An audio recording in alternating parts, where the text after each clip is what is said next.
Mother-in-laws and daughter-in-laws are strangers. We don't interact except at weddings and funerals. Dale, my daughter's fiancé, said with a smile during the family meeting for her wedding. What do you mean by that, Dale? In your family and mine, we live in different worlds. Dale suddenly raised his voice at Mimi. That's right, Mimi. Mother-in-law? I was actually against welcoming you as a wife.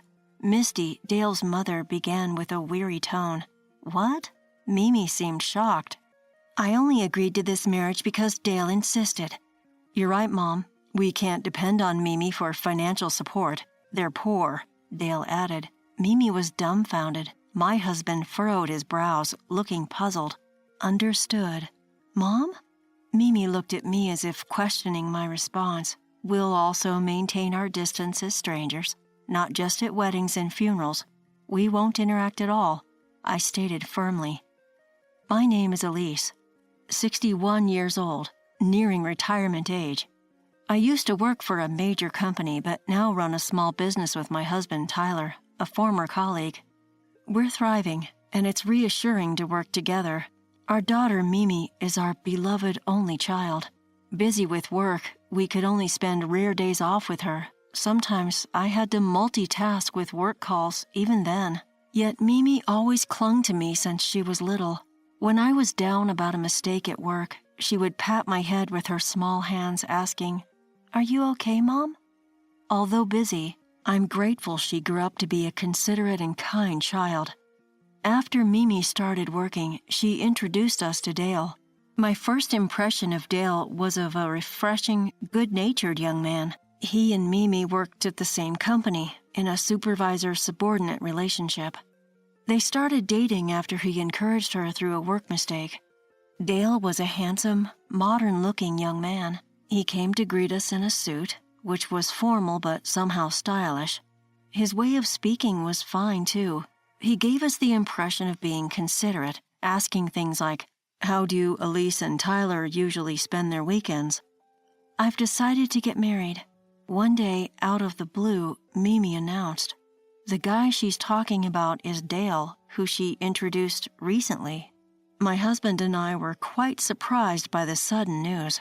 It was unexpected because Dale didn't mention marriage during his last visit. Back then, Mimi only said they were considering their future, so this sudden development left us baffled. Mimi said, At first I thought it was too soon for marriage. We've been dating just about a year. But Dale kept saying, Let's get married, after 6 months of dating, and I felt so needed. It seemed she was won over by Dale's persistence.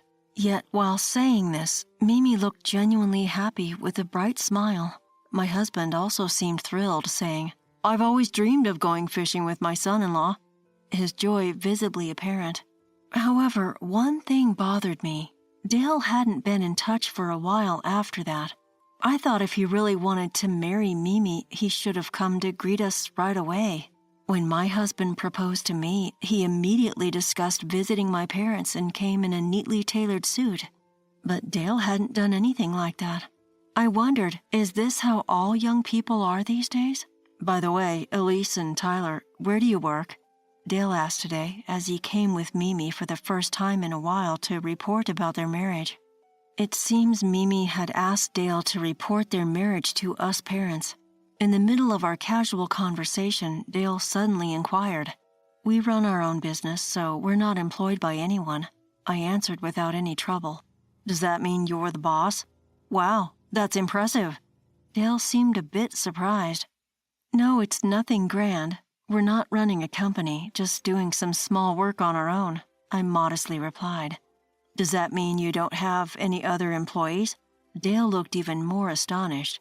Yeah, it's just the two of us handling small-scale work, I said. Suddenly, Dale's expression turned sly and slightly malicious. Wow, that must be tough. Can you even make a decent living with that? Dale's change in demeanor surprised me. Not just me, but my husband and Mimi were also taken aback. We managed to make enough not to struggle with our basic needs. I answered calmly, though surprised. No way. Making ends meet through small-scale work must be tough. Wouldn't it be better to get a proper job at a company? I bet your income is low and life is a struggle, right? Dale said. Hey, Dale, Mimi interjected, looking startled. No, Mimi, you should understand this too. Being employed at a proper company and becoming a high-income earner like me or my dad, that's normal, Dale said, looking smug. Mimi argued back, not backing down. That's not true. Any job can be great if you take pride in it. Being a company employee isn't everything. Well, Mimi, being raised by Elise and Tyler, who run a small business, this might be hard for you to understand. Sorry, Dale said, laughing it off. My husband frowned and Mimi kept apologizing with a guilty face. I felt quite upset by Dale's attitude. Then, on the day of the family meeting for the wedding, we met Dale again, who hadn't apologized since his disrespectful marriage announcement. No apologies came through Mimi either. Mom, Dad, I'm really sorry, Mimi said, looking pained at the entrance of the restaurant where the family meeting was held. But Dale and his mother, Misty, stood next to her, smirking without a hint of apology. In contrast, Dale's father, Dom, was silent, almost invisible. Thank you for your time today, Mimi politely thanked Dale's parents. No problem, Dale insisted. You should be thanking us, Misty said with a nasty smile, making Mimi's face tense. Misty's condescending attitude was clearly off-putting. The meal as a family began. Mimi tried to initiate conversation, but Dale only gave vague responses. Misty laughed in a way that seemed to look down on us. Then Dale suddenly said, Mother-in-laws and daughter-in-laws are strangers. We don't interact except at weddings and funerals. What do you mean, Dale? Mimi asked in shock. It means exactly what I said. In your family and mine, we live in different worlds. Dale raised his voice at Mimi. That's right, Mimi. Mother-in-law? I was actually against welcoming you as a wife. Misty started, sounding resigned. What? Mimi seemed deeply shocked. Dale insisted on the marriage, so I reluctantly gave my permission. Misty, Dale's mother, said. That's right. Mimi's family is poor, so it would be troublesome if they relied on us financially, Dale added. Elise and Tyler run a small, unstable business, right? My family is different. My dad has a high-ranking position in a top-tier company, and honestly, we're not struggling with money, Dale continued while his mother laughed along. Your family and ours are different. Even if you married Dale for his money, don't expect us to take care of your family's financial problems. You should be grateful we even allowed this marriage. Such a thing. Mimi stood dumbfounded, her face turning pale. Understood, I said quietly. Mom? Mimi looked at me, her eyes brimming with tears, on the verge of crying. We'll also maintain our distance, not just at weddings and funerals, but in all matters. We'd prefer if you also refrain from involving yourself with our family in the future, I said firmly. Of course. I don't want to be associated with bottom-tier jobs like Elise and Tyler's, Dale said, laughing as if it was obvious. Oh, Dale, you shouldn't say the truth like that. Misty laughed, looking at Dale. Mom? A tear rolled down Mimi's cheek. Today was the wedding day. I had repeatedly advised Mimi to call off the wedding, but she refused, and her reason was shocking. Dale is threatening me. I want to continue at my current job, but Dale said if I break off the engagement, he'll spread lies about me at work.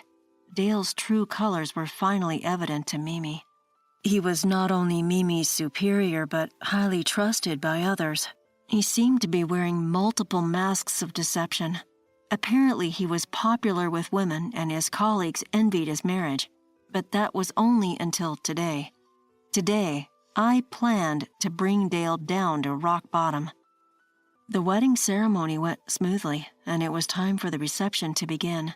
Mimi entered with Dale, her smile strained. She seemed to be forcing herself, and my husband looked worriedly at her. Oblivious to Mimi's struggle, Dale was waving cheerfully at the company executives, colleagues, and subordinates he invited to the reception. Then the moment finally arrived. The host announced, "Now we will have a toast by the bride's mother, Elise." Applause erupted instantly. Dale and Mimi's colleagues from their company clapped, smiling at us. "Thank you for gathering here today. as the mother of the bride and the co-owner of a law firm. Yes, I actually run a law firm with my husband. Originally, I held a position in a major law corporation, but I decided to start my own firm and do things my way. It turned out to be a great success. Though we handle fewer cases as a duo, we have many high-profile clients, including listed and famous companies, thanks to referrals from my previous firm. In fact, I had some connections with executives from Dale and Mimi's company due to my past job. That's why I had explained the situation to the company's executives in advance and invited them to the reception. When I mentioned being a lawyer, Dale was visibly shocked, likely because it was not the job he expected. Misty, Dale's mother, had an amusingly distorted smile. Dale confronted Mimi. "Wait, Elise and Tyler are almost incomeless with their shabby jobs, right?" Upon hearing that my husband and I were lawyers, Misty, recalling her previous rude behavior, looked pale. Then the entertainment segment began. We planned to show a video, and I had already informed the reception staff about it. I specialize in cases involving victims of infidelity. Due to my profession, I always make sure to record anything significant for potential evidence. Of course, the video that played was from the family meeting day. Of course, I don't want to be associated with bottom-tier jobs like Elise and Tyler's. "Oh, Dale, you shouldn't say the truth like that." Dale's laughter and his mother's loud guffaws played in the video. Contrasting the video, Dale yelled, "What's this about? Mimi, stop it now." Misty was desperately trying to cover up, telling Dale's relatives, "It was just a joke, merely part of the entertainment." My husband commented loudly, "Amazing how they think that's entertainment," making Misty turn from pale to white. The condescending remarks they made about us blasted through the speakers, embarrassing Dale and his mother. I also had footage of Dale visiting hotels with women other than Mimi, which I played next. A detective who works with our law firm had helped gather this evidence. Dale, apparently not satisfied with just Mimi, was seen with various women. Given his good looks, he had no trouble with his escapades.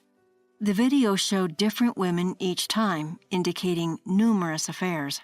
Some of the footage was definitely not suitable for a wedding reception, eliciting screams of shock and confusion, especially from the female colleagues at his company. Eventually, the reception was abruptly called off. With his true character and infidelity exposed, Dale's social standing was undoubtedly ruined. Moreover, not only colleagues but also the upper management of his company were present, including some from human resources. One of the executives, as he was leaving, sternly told Dale, "I'm disappointed in you. We will discuss this matter in a company meeting. Be prepared for the consequences regarding your future in the company." Dale, turning pale, weakly replied, "Yes." It seemed Dale's mother had fainted midway through the ordeal. The reception hall buzzed with whispers and stares at the two of them. Dale's relatives were quietly discussing how to handle the situation. I overheard someone muttering, "Just like his mother, Dale has the worst personality." It appeared that Dale's misconduct wasn't entirely hidden from his relatives. None of Mimi's colleagues even tried to make eye contact with Dale. Some of Dale's batchmates, whom he had invited, looked at him with contempt and quietly left the reception early. Dale, who had been popular until then, often received Valentine chocolates and coffee from female colleagues, apparently treated quite favorably. But now the situation had changed. The women at the reception viewed Dale as an enemy, and one particularly influential woman among them seemed ready to get involved with Dale, but in a negative way. As expected, Mimi and Dale's marriage was called off, since they planned to register the marriage after the ceremony. Mimi's family registry remained untarnished. Given Dale's affairs during their relationship, we decided to demand a substantial sum for damages, including wedding expenses. It was a small price to pay, considering Mimi's feelings. According to the detective I know, Dale had spent most of his savings on his affairs, leaving him with little for the compensation. He would struggle to arrange the settlement. Surprisingly, it was Dale's previously indifferent father who reacted. triggered by the incident. Dale's parents apparently divorced. His father had quietly visited my husband and me before the wedding, apologizing for the family meeting day and hinting at a divorce. We had given him some heartfelt advice. Initially, Dale's father approached us, unaware that my husband and I were lawyers, saying, "I'm thinking of divorcing my wife." He seemed quite surprised when he found out about our profession.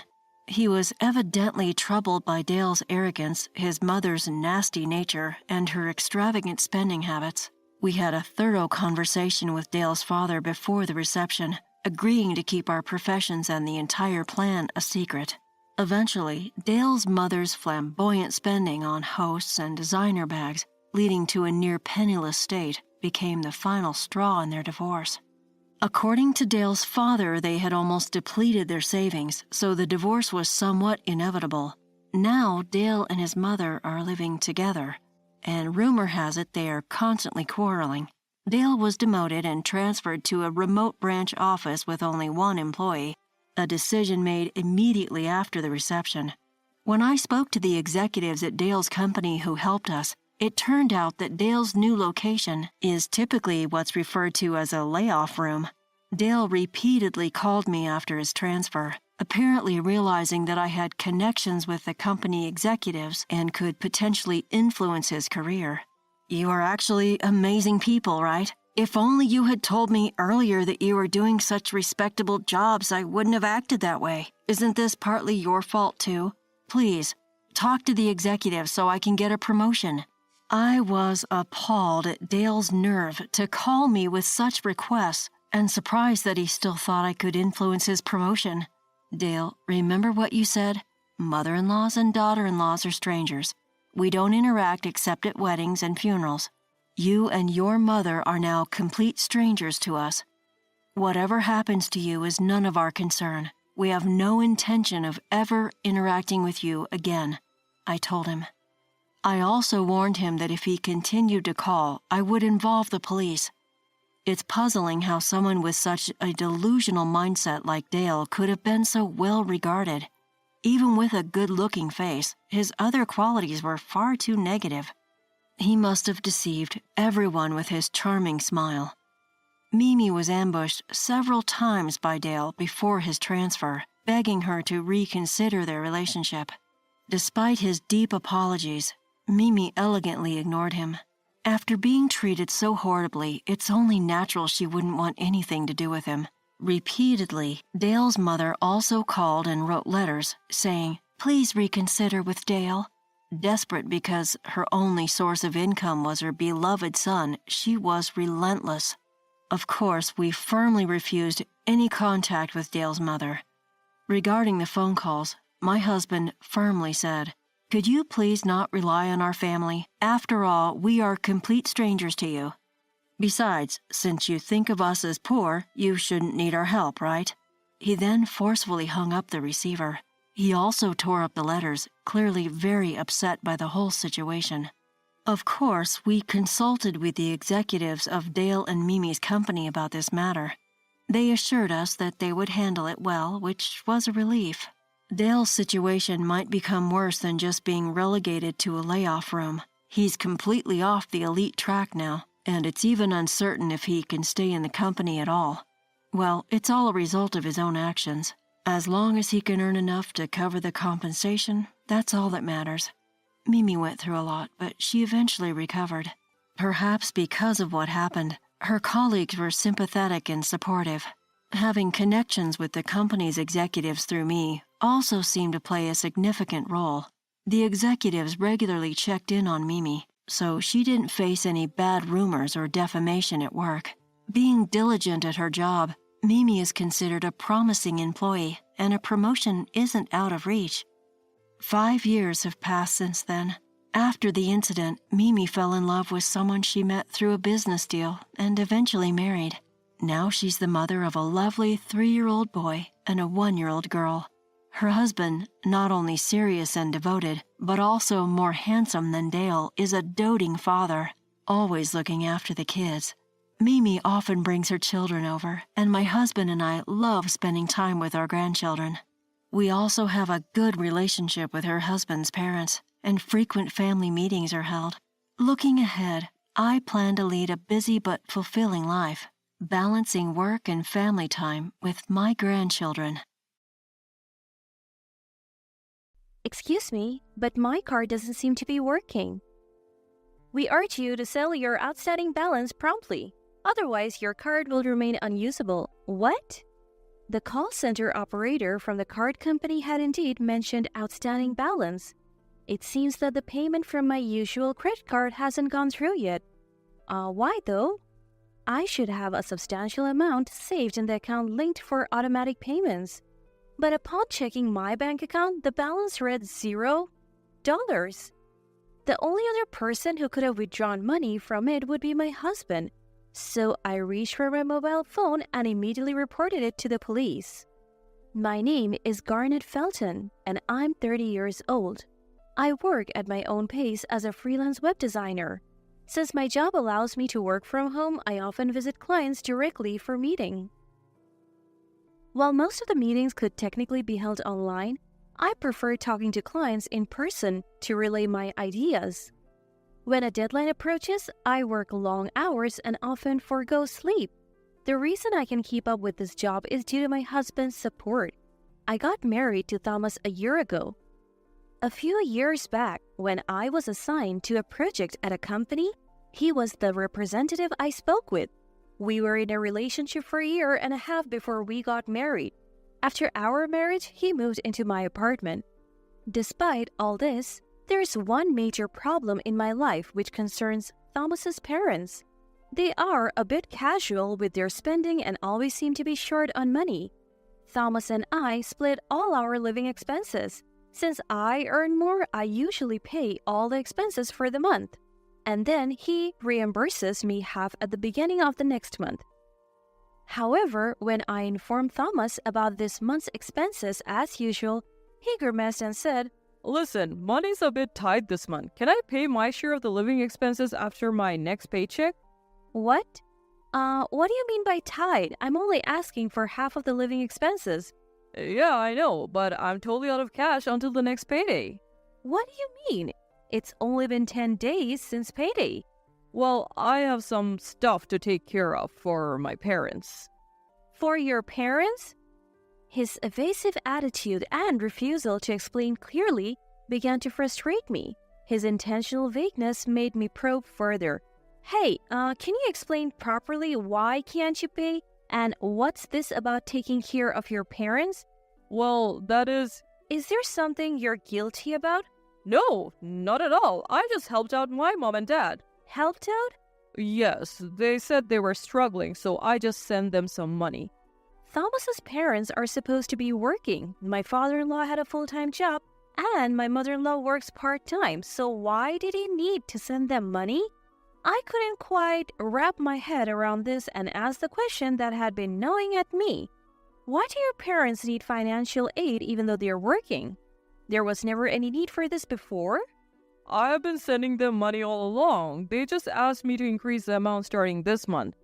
You didn't actually agree to increase the amount, did you? Yes, I did. What's the issue? If my parents are in trouble, it's natural to help them out. Fine. Just make sure to pay when you get your paycheck at the end of the month, okay? My husband can be quite stubborn once he set his mind to something. I love him, but his obstinate side does cause some issues. I didn't think saying more would change his mind, nor would he genuinely apologize. I decided to hold off on pressing further and wait patiently until the next payday. Ever since that incident, he began finding excuses not to contribute to our household expenses. Even if he did contribute, it was only about a third of the amount. It's been almost 6 months since he started refusing to pay. While we're still technically married, my patient is wearing thin. Even though I'm bearing all the expenses, all the household chores are also up to me. Thinking about it made me feel foolish and overwhelmed with emptiness. One late night, he came home. His face was flushed, clearly tipsy. I couldn't help but raise my voice. Hey, if you are going to be out drinking, why didn't you call? I made dinner and waited for you. Oh, sorry. A colleague invited me out unexpectedly. But you could at least send a message, right? I've told you before to let me know. Ah, don't yell as soon as I get home. Feels unwelcome. What's that supposed to mean? Why am I the one getting blamed? He looked at me with disdain as if I was the bad guy. I was infuriated by his attitude and confronted him. Why can you afford to go out drinking when you can't even pay our bills? I can have a drink once in a while. I'm tired from working every day. So am I. I do all the household chores. If you can't contribute anymore, can we stop sending money to your parents? What? Why? This is my family's matter. It's none of your business. What about us, Thomas? Aren't we family too? What am I to you living here with you after we got married? Oh, so annoying. What does it matter? You make more money than I do anyway. Why is he acting so superior? The only reason Thomas can live comfortably is because I am covering all the bills. Wouldn't a simple thank you or sorry for the inconvenience be appropriate? I was at a loss for words, facing his unreasonable arguments. I couldn't comprehend how he could be so arrogant. Given our heated tempers, I figured a calm discussion wasn't possible and said, "Let's talk again tomorrow." The next day, as I prepared dinner, waiting for him, I heard the front door open. "Welcome home." I called from the kitchen, but there was no reply. Then the living room door opened and in walked my husband with his parents. Mom? Dad? Why are you here?" With a smug grin, my husband said, My parents have something they want to discuss with you. "Discuss with me?" Come on, Mom and Dad, get straight to the point, haha. Encouraged by my husband, my father-in-law began looking apologetic. Sorry for the sudden visit. We came to discuss the money Thomas has been sending us. What's this about?" Garnet, can you please stop tormenting Thomas? Taken aback, I blurted out, "What?" I was utterly bewildered. Then my mother-in-law, who had been quiet, spoke up. "Garnet, Thomas has been sending us money every month thinking of our well-being. It's unfair for you to blame him." "What are you talking about? Harassment? Blame? All I want is for our living expenses to be paid properly." "Listen, Garnet, I hate to say this, but we're like in-laws to you, right? If your family's struggling, wouldn't you want to help?" "What?"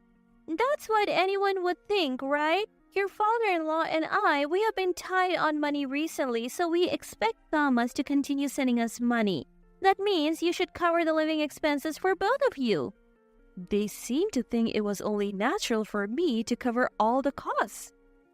Not able to stand it anymore, I told them off. Enough is enough.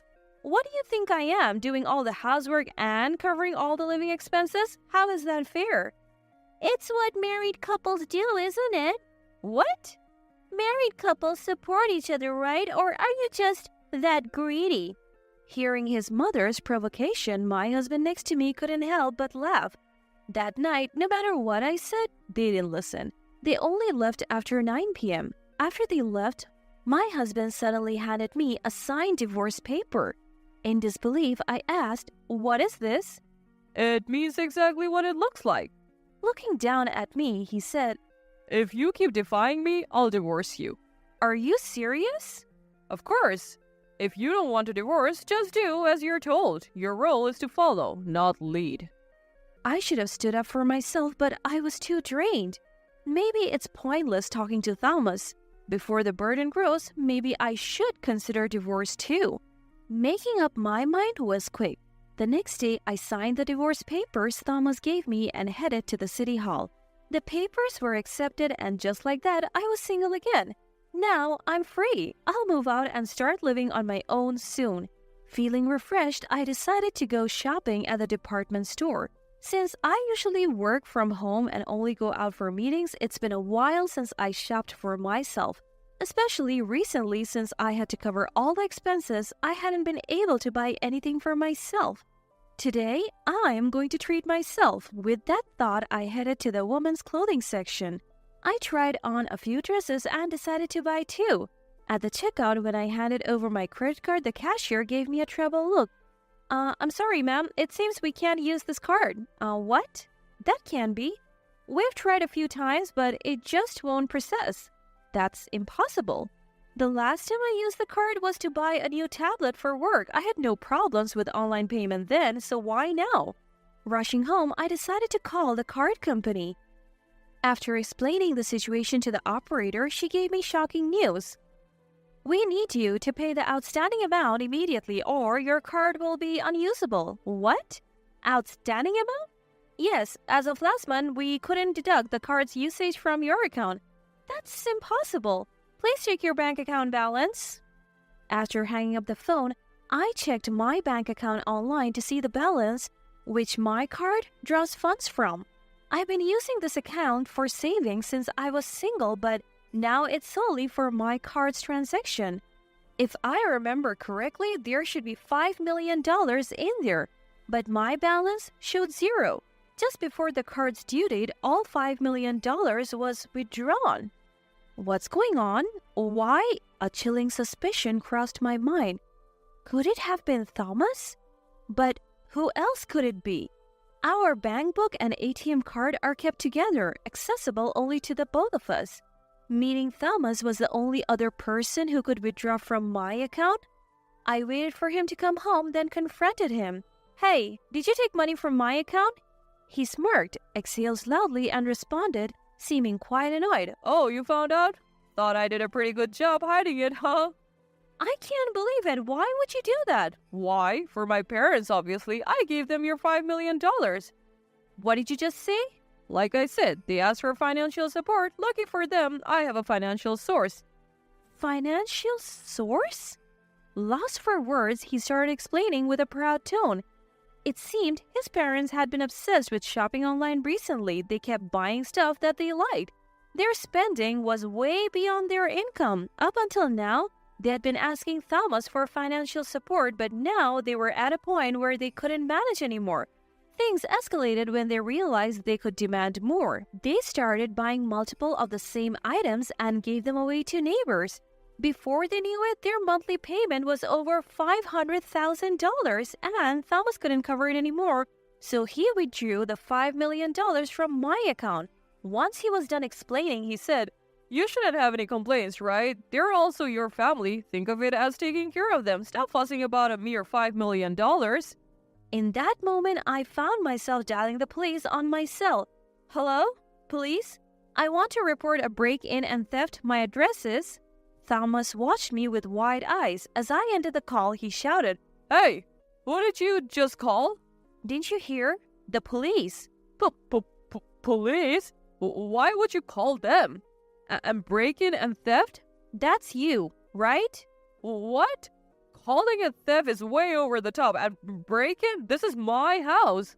I sternly told the flustered Thomas, We are not a couple anymore. Actually, I'm the one renting this place, so technically it's not your home, is it? We're not a couple?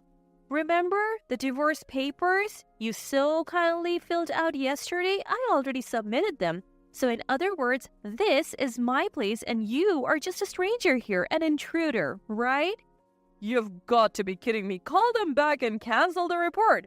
Waving my phone at him angrily, I threatened. If you lay a finger on me, I'll call the cops again. Just so you know, they're already on their way. You can't run now. Why don't you just admit what you have done? Whoa, wait. We loved each other, didn't we? Why is this happening? Loved each other? I scoffed. Don't give me that crap. Whose fault do you think all of this is? It all started because you blindly supported your reckless parents.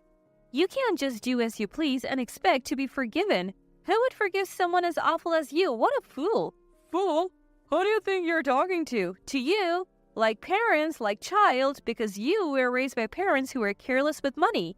You think it's okay to empty someone else's savings? I hope the police give you a good lecture and you will feel the weight of that $5 million. Just then, the police arrived and Thomas crumbled on the spot. Who's the person in question? Pointing at my husband now cowering on the floor, I said, It's him. All right, get up. We'll need to take you in for questioning. All I wanted was to care for my parents. But his pleas went unanswered, and Thomas was taken away by the police.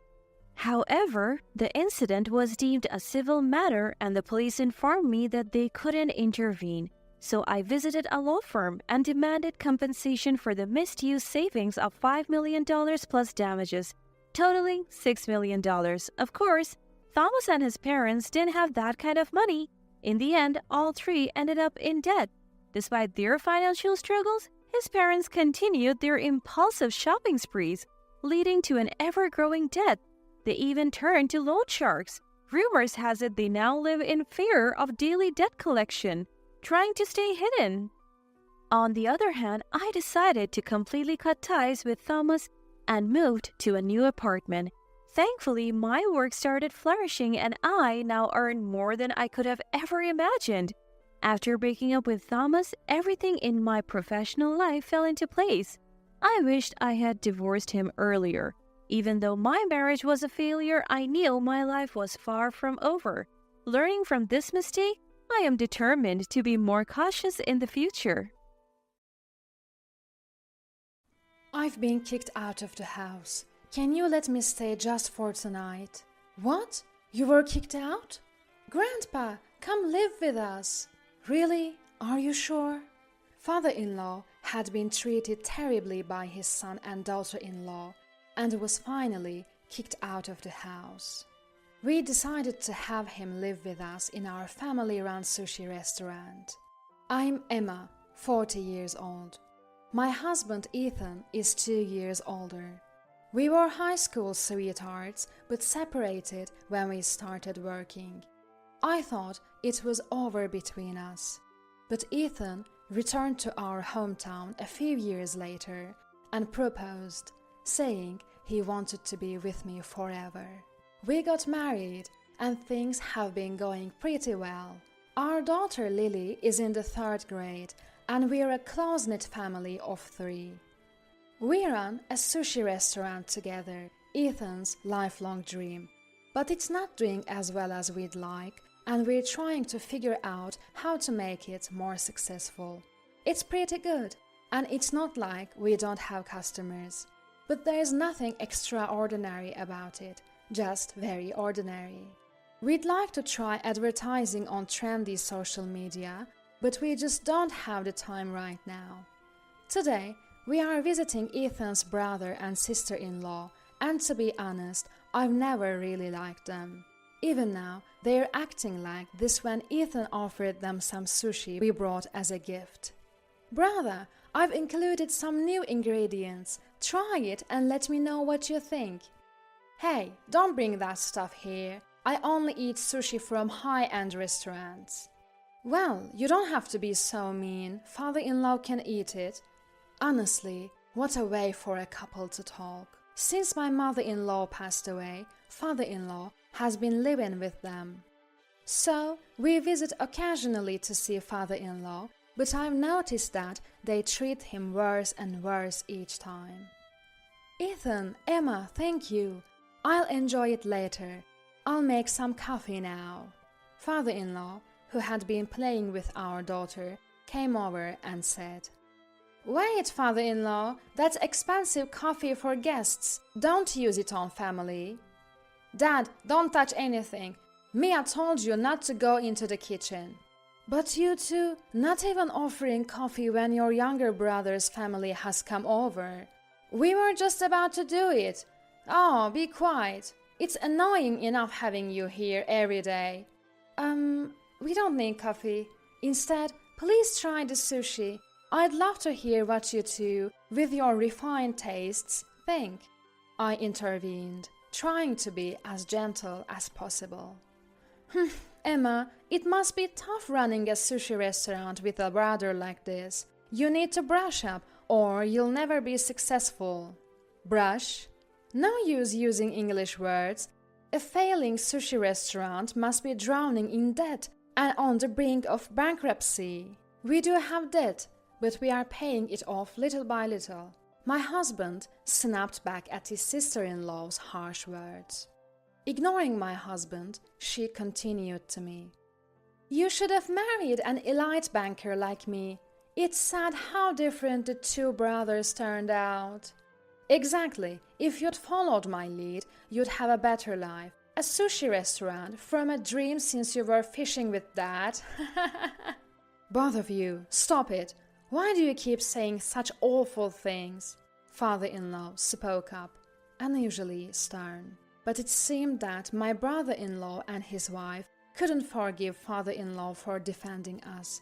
I never thought they would go so far. It happened that night. The doorbell rang just after 10 p.m. when our daughter was asleep. Who could it be at this hour? I'll get it. When my husband went to the door, he exclaimed, "Dad, what's going on?" I rushed over when I heard his surprised voice. "Oh, I'm sorry for coming at this hour. I've been kicked out of the house. I hate to ask so suddenly, but could you let me stay just for tonight?" "What? You were kicked out?" He told us that after we left my brother-in-law's house, this had happened. "Hey, Dad, what was that earlier, defending Ethan and them?" "Well, you two were saying such terrible things. You know we're only taking care of you because we have to, right? It's a nuisance. We've been looking after you because you helped with the down payment for this condo. But isn't it enough? Yeah, we've let you live comfortably.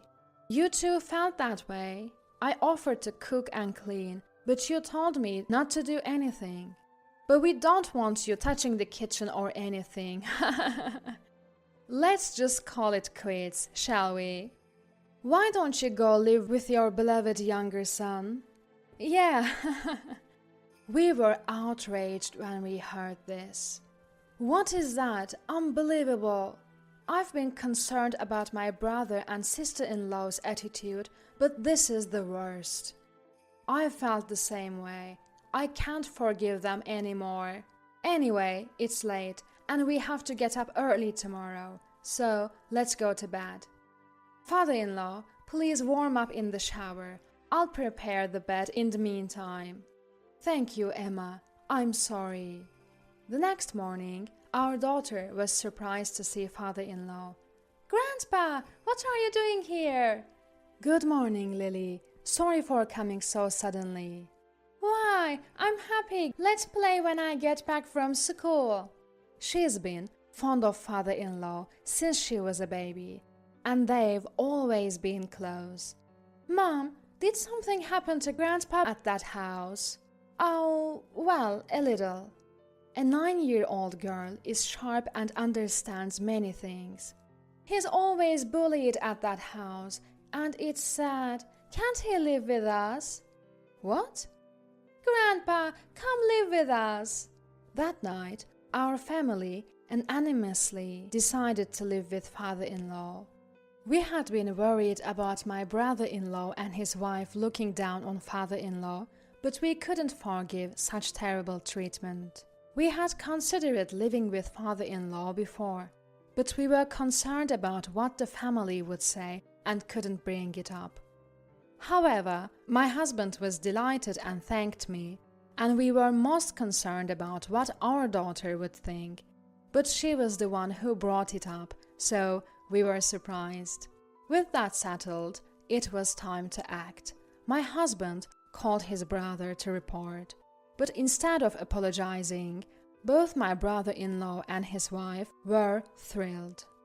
And so father-in-law became a member of our family. A few days later, father-in-law said he wanted to work at the sushi restaurant. It could be in lieu of rent. Don't worry about that. I've always loved cooking, and I actually worked at a sushi restaurant when I was young. Really? Before Ethan was born.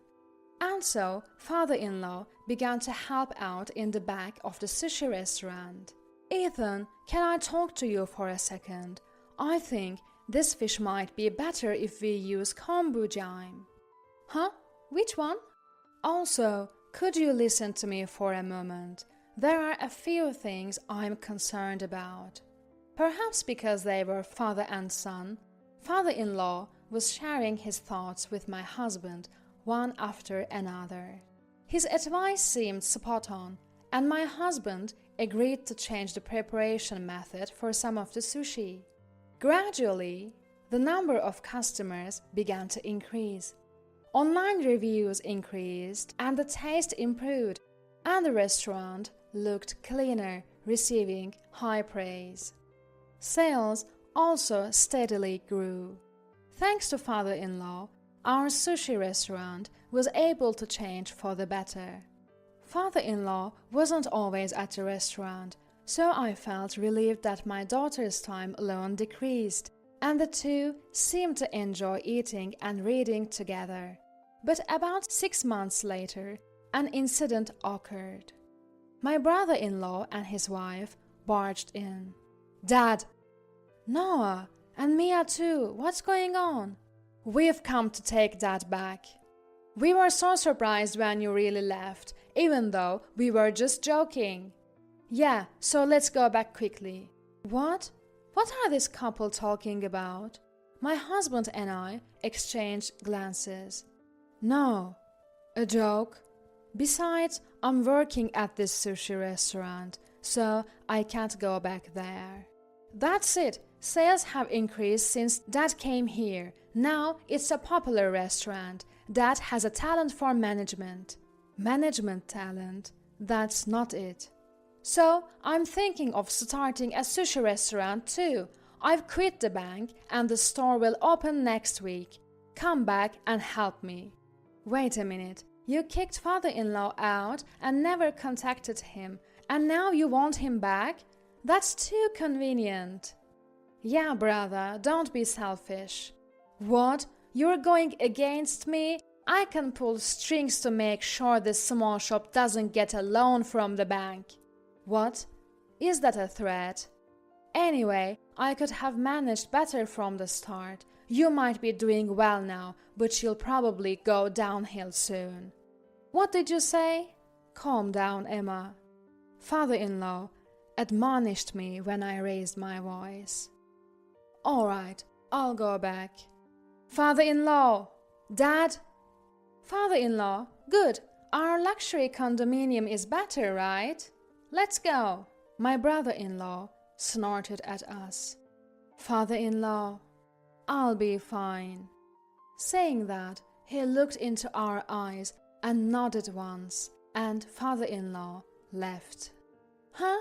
They came to take Grandpa back? That's weird. They'll bully him again for sure." Our daughter, who had come home and learned what happened, was furious. She was right. After all the terrible treatment, it's unbelievable that they would demand him back now that our shop is doing well. But we endured, thinking that if father-in-law had decided, we had to accept it. However, a month later, father-in-law appeared before us again. "I'm back." "Father-in-law, what happened?" "I got kicked out again." "What?" "It's okay. I expected this. I knew it would happen." "Huh?" My husband and I listened to father-in-law's story. What he had been doing at my brother-in-law's place. I see. I wonder what will happen to that outrageous couple. So father-in-law began living with us again, and our daughter was overjoyed. Of course, he also returned to work at the sushi restaurant. Even after father-in-law left, we faithfully practiced his teachings, and sales didn't drop, but it was undoubtedly tough with fewer hands. However, we managed to run the shop efficiently again, and thanks to father-in-law, we could procure fresh and rare fish, and the number of customers kept increasing. Then my brother-in-law and his wife, who had heard about our success, barged in again. They had always manipulated father-in-law for their convenience and looked down on people. I couldn't forgive them anymore. "Dad, what's going on here?" "Noah, what's the matter?" "What do you mean, what's the matter? Our shop's customers are decreasing while there's a line here." "That's because Ethan's sushi is delicious and Emma's service is good, isn't it? We're making it just as you taught us in our shop. Did you teach us a fake recipe?" "I didn't teach you anything fake." "Then why is there such a difference?" "First of all, who's making the sushi?" A friend I hired. We plan to succeed in a high-end sushi restaurant together. You're not telling me that person is an amateur, are you? No way. He has a chef's license. Where did he train, and for how many years? Huh? Training? Are you underestimating sushi chefs? Just having a chef's license doesn't mean you can serve sushi to others. But with that recipe, even this guy wasn't doing well until he was taught by that. And then he prospered. What are you talking about, brother? I trained for years to open a sushi restaurant. Even I had to study and prepare and redo things after opening, and I couldn't just serve new sushi right away. What? Also, you're advertising your shop as a high-end restaurant, right? I saw your website. Even if you could serve the same taste and sushi as us, no one would come if you charge double the price. What? Even if they come once, if it's expensive and tastes amateur, they won't come again. Isn't that obvious? Hey, don't act so high and mighty. I'm more professional in management. Enough! What? Father-in-law shouted. You may have worked in a bank and know about management, but that's not enough to run a restaurant. For sushi, you need knowledge about fish, how to cut it, how to preserve freshness. And it takes years of training to make sushi. Ethan has spent years learning. But that's why I asked that. I asked you to write down everything about cutting and shaping, but you lied. I did write everything down. I was even planning to guide you if you were serious. But you told me to leave because I was in the way. There is no way someone who's never trained can do it just by looking at a paper. Oh, then my sister-in-law chimed in. Guidance? Your brother only managed because he trained himself, but father-in-law is just an amateur fish lover, acting all high and mighty. Do you have that condescending attitude towards customers too? Huh? I may be an amateur now, but when I was young, before I became a salaryman, I worked at a sushi restaurant. At Sushi Jan, no less. Sushi Jan? That super famous place? Even the branches run by disciples who have branched off are now impossible to book. At the master chef of that main shop. He is now quite a celebrity, but we used to learn together. If that's true, if you worked at such a successful sushi restaurant, there is no way you would have changed jobs to become a salaryman. That's right. Normally, that might be the case, but your mother was frail, you know. Raising a child while working as a sushi chef from early morning to midnight was impossible. When you were born, I changed jobs and became a regular salaryman. No, it's a lie. It's not a lie. You can even check with Sushi Jan. What? Indeed, the sushi restaurant where father-in-law had worked when he was young, had become so famous that no one didn't know about it. Thanks to father-in-law's personality, which had maintained relationships with his old colleagues and mentors, our family was blessed with good things like getting help with fish procurement at the market and learning about rare fish. My husband and I were also surprised that father-in-law's advice was so appropriate. If that's the case, I'll fire the guy I hired now. I should hire a sushi chef, right? Then Dad and I will make an even more prosperous shop than this one. My brother-in-law, who quickly changed his tune, was firmly told by father-in-law, I'll make it clear. I have no intention of ever going back to your place. What? Why? It's suffocating there, with restrictions on what I can touch and do. Living with Ethan and the others, I realized stifled I've been. Complained about all the time, kicked out, and then called back for your convenience. We won't kick you out anymore, father-in-law, my sister-in-law said with a forced smile. Even though you don't want to live together at all? Huh? My sister-in-law froze with a pasted-on smile. You just want to call me back because you think it will make money, right? My sister-in-law seemed at a loss for words, as father-in-law had hit the nail on the head. As I said earlier, having a manual alone won't do. You need to take time to hone your skills, and most importantly, sincerity. You two are utterly lacking in that. But Dad, I apologize for everything so far. My brother-in-law tried to cozy up father-in-law. Trying to smooth things over with mere words, they were indeed a like-minded couple. Brother, it's time to start preparing for the evening business, so please leave. Please take your leave. My husband and I said in succession. You bastards, getting all cocky. I was an elite banker. I'll make sure you don't get any loans from now on. At that moment, the shop's door opened with a clatter. I'm home. Welcome back. Wait, Lily? I was surprised to see my daughter, who usually comes home through the back to our house, appear at the shop's entrance. Was that a threat just now? Huh? My daughter looked straight at my brother-in-law and his wife. You came to the shop before and yelled and said terrible things, and before that you bullied Grandpa at home all the time. What? What are you talking about, you cheeky girl, just like a low-level couple's daughter? Mama, Papa, my friend Hannah's dad is a police officer, so I'll consult with him. What? Unexpected words came out, and the three of us were surprised, while my brother-in-law and his wife turned pale. Hannah's dad is a very important person in the police. What? Let's go. We are leaving.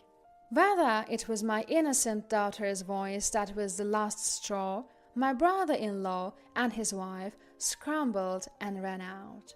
Welcome back, Lily. Wow, that was a surprise. Thank you for helping us. Father-in-law looked at our daughter with surprise and tenderness. It's true that Hannah's dad is a police officer. Whether he's important or not, I don't know.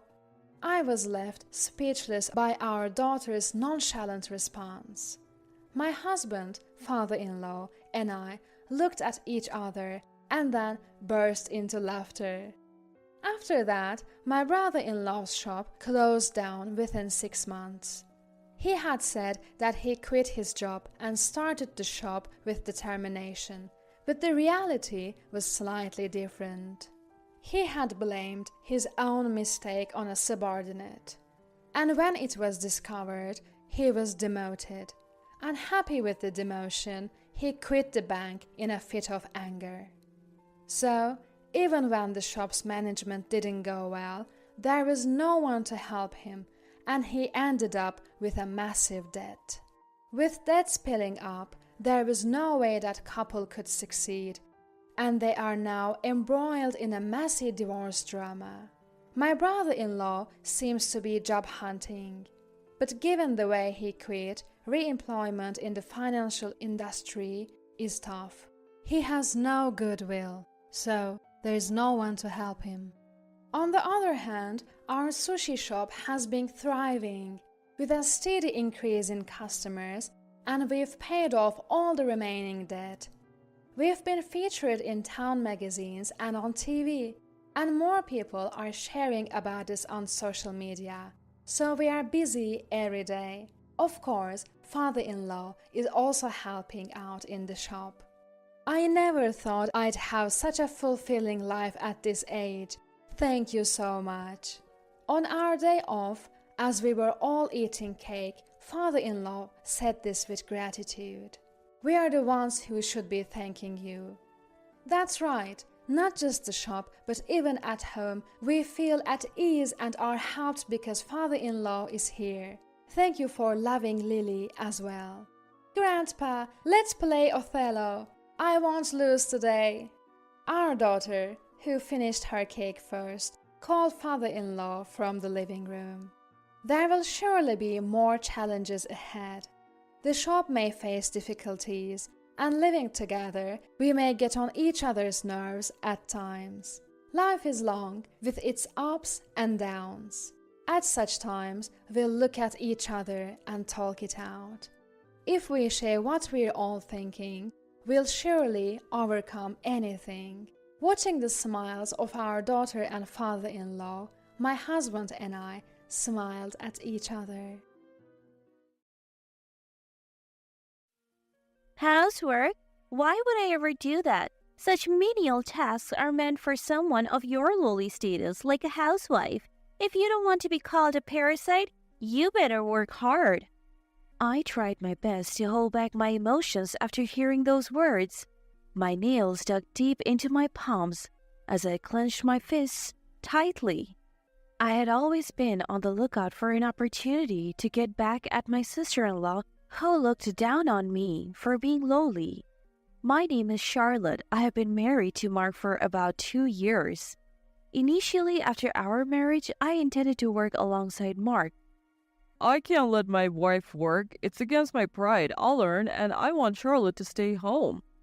However, due to his somewhat old-fashioned belief that I became a homemaker. Being a homemaker is quite challenging. I wake up early to take out the trash, prepare breakfast, and pack Mark's lunch. After Mark leaves, I clean the house, carry heavy grocery bags, and prepare dinner before he returns. Then there's dishwashing and cleaning the bathroom. There's always so much to do. With no time to rest, I sometimes feel it's better I'm not working. Around our 2nd year of marriage, Mark proposed, How about living with my sister? She said she wants to live with us. I think you two will get along. But I haven't really talked to your sister much. Will living together suddenly work out? Why this sudden proposal? We don't have our parents anymore. It's dangerous for a woman to live alone these days. I'm worried about her living by herself. Mark adored his sister. Having lost their mother at a young age and living with just their father and sister, it was natural for Mark to look up to his sister as a mother figure. In Mark's stories, his sister was always kind, wise, and dependable. Mark was enthusiastic, saying, Now it's my turn to protect her. Just meet her once. I'm sure you two will get along. He persuaded me and I agreed to meet Sophia. A long time no see, Charlotte. Hello, Sophia. It's been a while. I hope we can get along well from now on.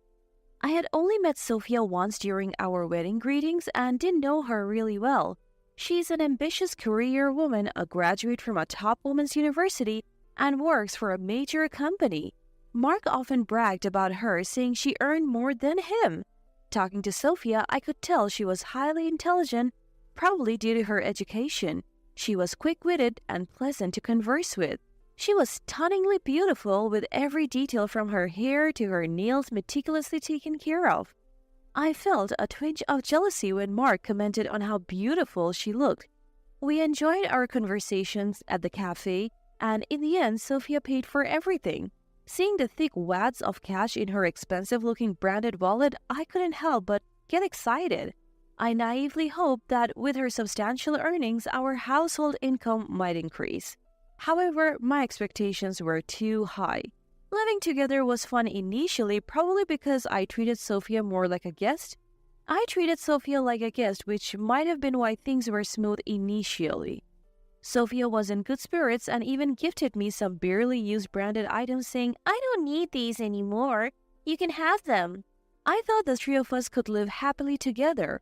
However, about a month into living together, Sophia's true colors began to show. Like Mark, Sophia had a high sense of pride. She constantly bought branded bags and accessories to compete with her female colleagues. Once the trend passed, she would discard them. Chasing after the latest trends, Sophia hardly saved any money and she didn't contribute to our household expenses. The branded items she gave me were just things she no longer needed. At first, I was happy to receive them, but soon I was overwhelmed with the sheer number of items she pushed onto me. I later found out that Sophie moved in with us because Mark wanted to save her from paying rent. She avoided rent to buy more branded items, and Mark had planned it all. Had I known this, I would never have agreed to live with Sophia. Mark had kept this from me when deciding to live with Sophia. Mark, doesn't this bother you? Oh, what do you mean? When I criticized Sophia, Mark seemed unfazed. As long as my sister is happy, I'm happy. I'm just glad to live with her again. Yes, Mark had an extreme sibling obsession. He blindly adored his sister. He didn't mind that she didn't contribute financially. He even gave her allowance, further spoiling her. This made Sophia even more arrogant. Sometimes, when she wanted to buy an expensive branded item beyond her salary, she would ask Mark for money. If Mark doesn't lend me money, I'll have to borrow it, she would say, putting me in a tough spot. Mark, thinking he was being relied upon, happily lent her the money.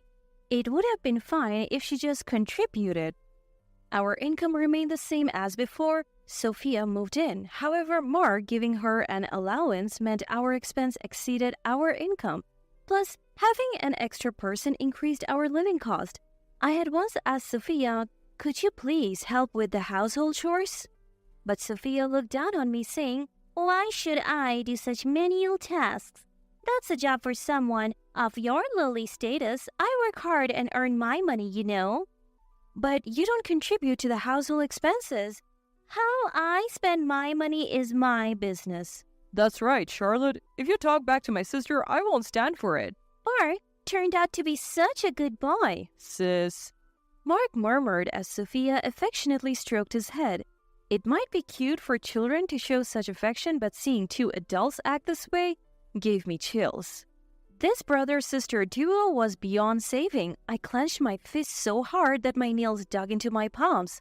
I felt utterly alone in this house. Even my husband was out of control.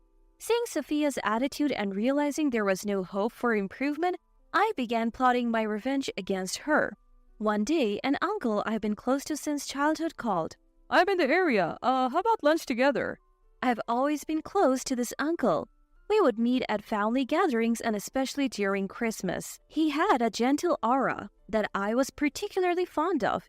He looked and acted so much like my father, which was no surprise since he was my dad's younger brother. My father and he were very close. My dad often joked with a wry smile, "It's a bit complicated feeling when my daughter seems closer to my brother than to me." Accepting my uncle's invitation, we went out for lunch. Heard Sophia's living with you? How's she at home? I was taken aback when my uncle mentioned Sophia's name. "Do you know Sophia?" Yeah, I'm her boss at work. I was doubly surprised when my uncle nodded and said that. Sophia is excellent and works hard at the company. I sometimes worry if she's getting enough rest at home, but I guess I shouldn't pry into her private life. When I learned about the relationship between Sophia and my uncle, I had already devised a plan for revenge against her. If you want to see Sophia's usual behavior, it might be best for you to see it firsthand. I promised my uncle that I would secretly show him Sophia's usual behavior, and we just had lunch together before parting ways. Later that evening, I decided to invite my husband and Sophia to a restaurant for a discussion. I managed to persuade the two, who seemed to have no suspicions, and booked a table at the restaurant. I later reserved the seat next to ours for my uncle. Conveniently, there was a partition between the seats. You could hear the conversation from the next seat, but you couldn't see the person. A few days later, my husband Sophia and I sat at the reserved table. My uncle should already be seated next to us. "So, what's this discussion about?" As soon as she sat down, Sophia asked me in a curt tone, "Well, why don't we order some food first?" I tried to calm things down by handing Sophia the menu. After ordering, water was served. I took a sip to ease my nerves before broaching the subject. The truth is, I invited you here because I have something to discuss. I want to live separately from Sophia." At my words, Sophia looked at me with disdain and said, "What do you mean?" I feel like I have reached my limit living with Sophia. Her closet is full of luxury items. She doesn't contribute financially to the household, and I wish she would at least help with the chores. "Why should I do housework? Isn't that something for low-status people like housewives? Why should I do it?" That's right, Charlotte. Don't be selfish towards my sister. Who's being selfish? And since when is being a housewife considered low status? Are you challenging me? This must be a joke. Sophia, seemingly agitated, grabbed a glass of water and splashed it on me. You should just do the chores in my place. You don't even earn money, so don't you dare tell me what to do. The restaurant went silent after Sophia's outburst. Sophia seemed out of breath from shouting so loudly. So, Sophia. A man's voice hesitantly called out to Sophia. Recognizing the voice, Sophia looked shocked. Manager, why are you here? My uncle. Is there a problem?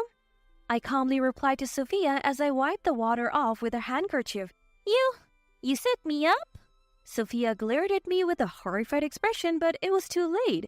My uncle looked utterly shocked at Sophia. Sophia, no matter how talented you are, this behavior is unbelievable. Manager, please wait. This isn't what it looks like. What's different? To me, it looked like you were belittling my niece. I mean... My uncle sighed deeply at Sophia's attempt to explain. Sophia, even if you're a valuable employee, I question your character. If this is how you behave in your personal life, I would have to reconsider entrusting you with tasks in the future. Oh. Sophia's face turned pale. Her pride visibly shattered. My uncle then turned to me with a kind tone. Charlotte, I'm glad I could see Sophia's true colors. Thank you for your cooperation. No, thank you for your help. Now, I can leave Sophia and my husband without any worries. What do you mean by leave? Mark's voice trembled. Mark, I want a divorce. I have already prepared the divorce papers. Just sign here. I pulled out the divorce papers from my bag. My section was already filled out. Divorce? Why? Why not? Don't let me say I don't know. I slammed the divorce papers on the table. The palm hits the table and makes a loud bang. If you want to live with your beloved sister so much, do it without me. I can't deal with you two anymore. Sign it now. With trembling hands, Mark signed the divorce papers. I checked to ensure everything was filled out correctly and put the papers back in my bag. I'll submit these to the court. I'll pack my things and move back to my parents' house. Thank you for everything. I stood up, apologized to the other customers and staff for the disturbance, and left the restaurant. After Mark and I divorced and I moved back to my parents' house, rumors about the incident spread at Sophia's workplace. She became the laughingstock even among her brand-conscious female colleagues. Her pride crushed. She handed in her resignation to my uncle. Sophia and Mark still live together even though she's unemployed. Sophia refuses to lower her living standards and doesn't do any housework. At first, Mark tried to juggle work and household chores, but it became too much. They argue daily with Mark shouting, "Sophia, help out a bit. You're not working, so at least do some chores." Why should I do chores? You said I didn't have to. That was then. This is now. It seems the siblings bicker every day. Their close-knit relationship was only possible because I was there to handle all the household chores. On the other hand, after moving back to my parents' house, I started looking for a job. Even with a gap in my resume due to being a homemaker, I found work as a housekeeper providing home cleaning services. At one of my assignments, I met a man and things have been progressing well between us. My heart raced when he gave me his contact information, expressing a desire to see me outside of work. This time, I want to be cautious and observe his behavior and attitude closely to ensure I can have a happy life. I don't want to be fooled by another sibling obsession again. What should we make for the New Year's feast? It's that time of year again. My name is Sherry, a 31-year-old working professional. Many of my female colleagues have left the company for marriage or childbirth, leaving just one single woman and one married woman like myself. New young employees keep coming in, and the three of us joke that we are already the senior ladies at our age. I have made it to a supervisor role, but climbing any higher seems challenging. Still, I'm content with my current situation, working for a stable company, earning a decent salary, and having a good time with my colleagues. My husband Kevin is 2 years younger than me but is climbing the corporate ladder smoothly and is well regarded by his bosses. Both of us have full-time jobs, and since we don't have kids yet, we're living a fairly comfortable life. That said, we're usually frugal, except for special occasions like vacations or birthdays. Neither of us are into brand name stuff, and we don't have many material desires. Preparing for having a child and enjoying life together if you don't have children, I vaguely think like that and save money. As soon as Halloween ended and the city switched to Christmas decorations, I started thinking about the new year. Every year, Kevin and I prepare a New Year's feast and drinks to bring to my in-laws. For some reason, that's become the norm. The first New Year's after getting married, my mother-in-law asked me to pick up a ham she had ordered. Turns out she hadn't paid for it yet. I gave her the ham, but she didn't mention the money. I figured she would settle up later, but that never happened. When my husband casually asked her about it, she said she was busy and would deal with it later. Then, when my husband wasn't around, she said, "You can at least pay for the ham, right? I mean, we're the ones preparing for New Year's here." I wouldn't have minded paying, but the way she said it without even a thank you was annoying. We had already bought drinks and snacks as she had asked and even brought New Year's gift. It's an hour away by car, so I can't stay overnight, so I wonder what preparations are needed. If she had said she was making a homemade feast, I would have been impressed, but she had just bought stuff from the store and there were no New Year's decorations. I convinced myself that hosting is hard work and let it go. The next year, she asked us to bring not just drinks and snacks, but also the New Year's feast. We complied, thinking it's only a few times a year we visit. My husband's parents, us, and his sister and her husband were all there. They ate so much, it was no wonder they were that size. The feast was gone in no time, and I barely got any. Next time, bring more. We are here for 3 days. This isn't enough. Oh, this seems a bit scant, don't you think? Make sure to bring more next time. Yeah. When I give a non-committal nod, overwhelmed by their energy, my husband gives me an apologetic look. You see, my sister-in-law and her husband never bring any gifts when they visit, not even for New Year's. They guzzle down drinks like water, never bring even a can of beer, and don't give anything to either our parents or us. On the other hand, I always prepare New Year's gifts for my in-laws and my sister-in-law's family. According to my husband, his mom has always doted on my sister-in-law. She would take her everywhere, buy her anything she wanted, totally spoiled her. Maybe that's why they think they don't have to bring anything. I'm also surprised that my brother-in-law could act so nonchalant about it. They relax without bringing any gift, indulge in the food and drinks we have prepared, and don't even offer to help clean up. I couldn't even imagine being so inconsiderate, and my husband would definitely offer to help if he were at my parents' house. "My dear, just relax and sit," my mom would say. But I appreciate my husband's willingness when he asks, "Is there anything I can do?" Last New Year's, we had some crabs sent from relatives in Alaska. Since there was too much for just us, we took it to my in-laws and it was a hit. You are really doing it, sis. This is how you do crab? My sister-in-law was ecstatic. I knew they would probably eat most of it, so I brought the crab in the shell. Peeling crab shells is something I'm good at. My relatives used to send them to my parents. As we sat at the dinner table, I quickly peeled the crab for my husband and me. Not being accustomed to it, my mother-in-law and sister-in-law's family struggled to keep up. Eventually, my mother-in-law told my father-in-law to hurry up and peel, and my sister-in-law reached for our plate. "Sis, you're so good at this. Can you put some on my plate next?" And so, without even objecting, I became the designated crab peeler for my sister-in-law and her husband. Even when my husband said, "You're not kids, do it yourself," they didn't care. What's worse, not a single thank you was heard from them. Then, as if they really liked it, they even said, "Looking forward to more crab next year." But it seems this season's catch wasn't good, according to my mom. For this year's New Year feast, I was thinking of this. What do you think? I showed my husband a catalog. A restaurant in Minnesota collaborated with a department store to sell New Year's meals for the first time. "Thanks for always doing this, but my parents won't appreciate it. Let's go for something cheaper. This looks pretty expensive." I do agree, but I also don't want to bring something that's just abundant but not tasty. You never know what snide remarks you'll get, and I want my quiet father-in-law and kind husband to enjoy something good. I'm fed up with my rude mother-in-law and sister-in-law, but it's New Year's after all. If it leads to a good time, then that's all the better. That thought was still in my mind. Plus, I have some good news this time, which I explained to Kevin. The Minnesota restaurant that's making this New Year's feast, it's where my friend Mary got married. You remember her from the wedding. "Oh, Sherry's best friend from high school. That's right. She came all the way from Minnesota." Yeah, I would love to visit her restaurant someday, so I've been wooed by this department store for 2 years to supply them with New Year's dishes. Turns out they are a bit anxious, so they're giving a 30% discount to family.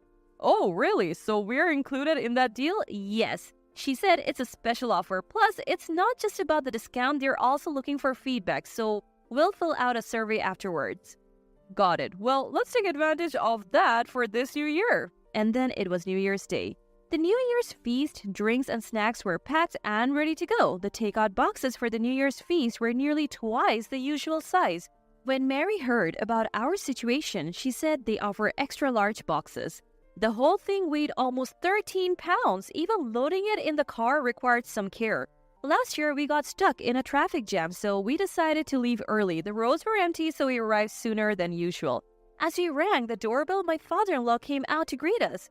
We said our New Year's greetings and went inside, but my mother-in-law was nowhere to be found. My father-in-law said apologetically, "She might still be sleeping. I did call her, but she didn't come down." Is she feeling unwell? No, that's not it. It wasn't the crack of dawn or anything, but here we were, ready to celebrate New Year's. And she's still sleeping after telling us to prepare all this? I couldn't help but be annoyed. It's more frustrating than frustrating. We exchanged glances and sighed, deciding that complaining wouldn't help. I took over making the coffee from my father-in-law. I knew where everything was because my mother-in-law always asked me to do it. My sister-in-law probably had no idea. My father-in-law was different from my mother-in-law and sister-in-law, much calmer. Talking to him was comforting. My kind and soothing husband must take after him. They looked alike when they smiled too. As we enjoyed tea with my husband and father-in-law, I felt at ease for the first time at my in-laws. That's it. I decided to let my father-in-law, who rarely eats properly, enjoy the New Year's feast. I began to unpack the takeout boxes. My husband seemed to catch on and brought plates. This year's spread looks luxurious. Sherry, I'm sorry. You're always the one doing all the work. Don't worry about it, father-in-law. This is the New Year's feast from a restaurant in Minnesota. Wow, that's exciting. With all this food, I'll have to give you a proper thank you this year. Huh? Both my husband and I blinked, not understanding. Uh-huh? My father-in-law looked back at us, equally puzzled. About 10 minutes later, Kevin, you're already here? We heard heavy footsteps on the stairs and my mother-in-law appeared. She looked even larger than when we had seen her last summer. We were in the middle of New Year's greetings when we heard a car pull up. Seems like my sister-in-law and her family had arrived. Mom, we're here. My stepsister burst through the front door with enthusiasm. Happy New Year! Even though I greet her, she ignores the New Year's pleasantries and says, "Hey, you bought it this year too, right?" She looks at me with sparkling eyes. I bite my tongue, wanted to say a lot and turn my attention to the New Year's feast. This year, I ordered some special New Year's dishes like Willy Bird turkey from Minnesota. As soon as I say that, both my mother-in-law and stepsister let out a disappointed, "What? No crab? It's New Year's, so of course there should be traditional New Year's dishes. What about crab or oysters?" I'm stunned by her words. I have gone to great lengths to prepare this and not even a thank you. I have chosen quality dishes for the New Year's feast. Plus, I have even upsized everything because you all eat so much.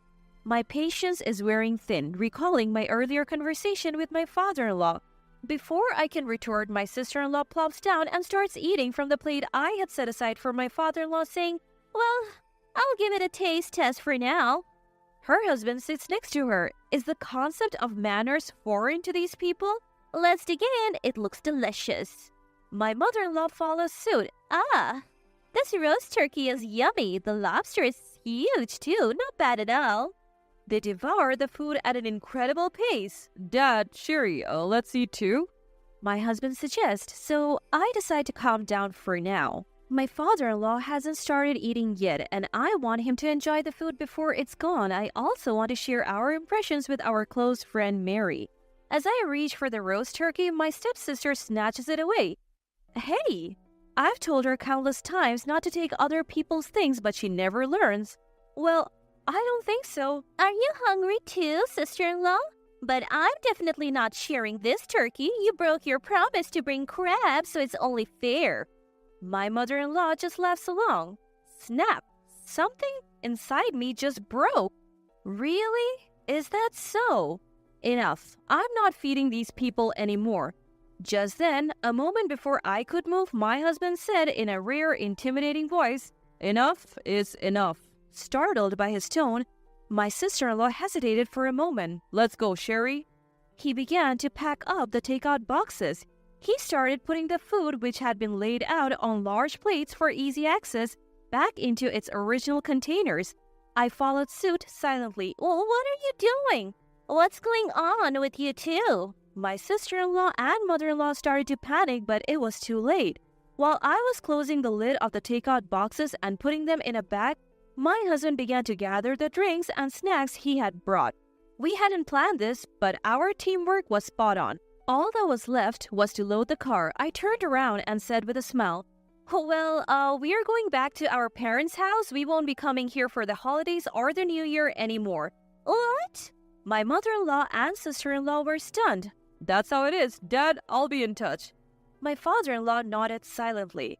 As we were about to leave with our stuff, Wait, why are you taking everything? Yeah, what are you thinking? You can leave if you want, but leave the food. my mother-in-law and sister-in-law persisted. Sherry, is this how you treat your husband's family? Kevin is such a kind person. He would never do something like this. What have you been telling him? They were so hypocritical. If that's how it's going to be, I will set the record straight in front of them. I looked squarely at my mother-in-law. Mother-in-law, as I mentioned earlier, the New Year's feast this year was ordered from a restaurant in Minnesota. So what? Don't you care about the price? Why should I? You guys bought it, so it's none of my business. Then where did the money that my father-in-law provided go? What? My mother-in-law covered her mouth as if she had just realized something.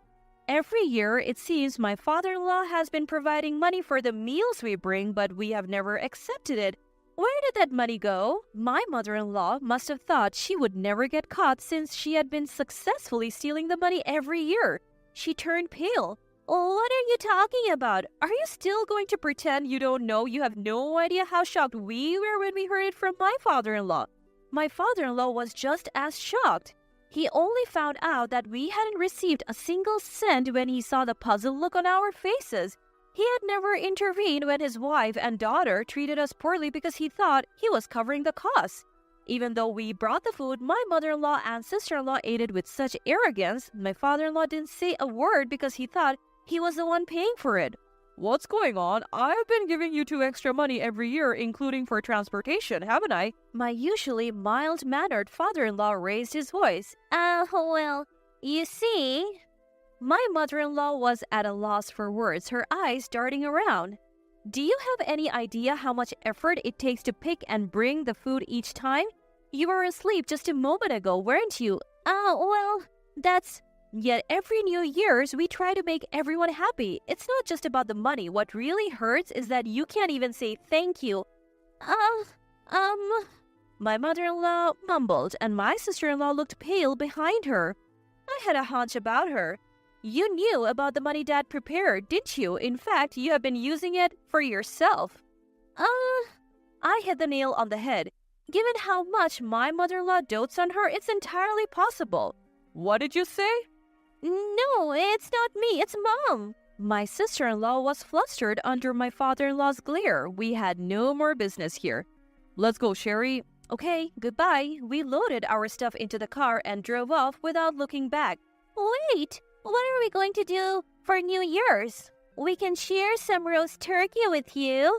I thought I heard that from behind, but I didn't look back. Sherry at this point, she's so clueless.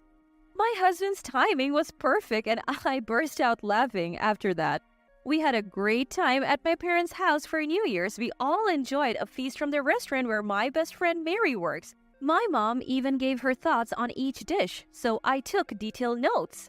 When I compiled it all, it turned into something like a report. We sent that along with a survey we received and later got an unexpected gift. Mary's family was delighted with our detailed comments and found our differing tastes interesting. They even sent us an invitation to their famous restaurant in Minnesota. It was nice to be invited, but even nicer to see how much Mary is loved.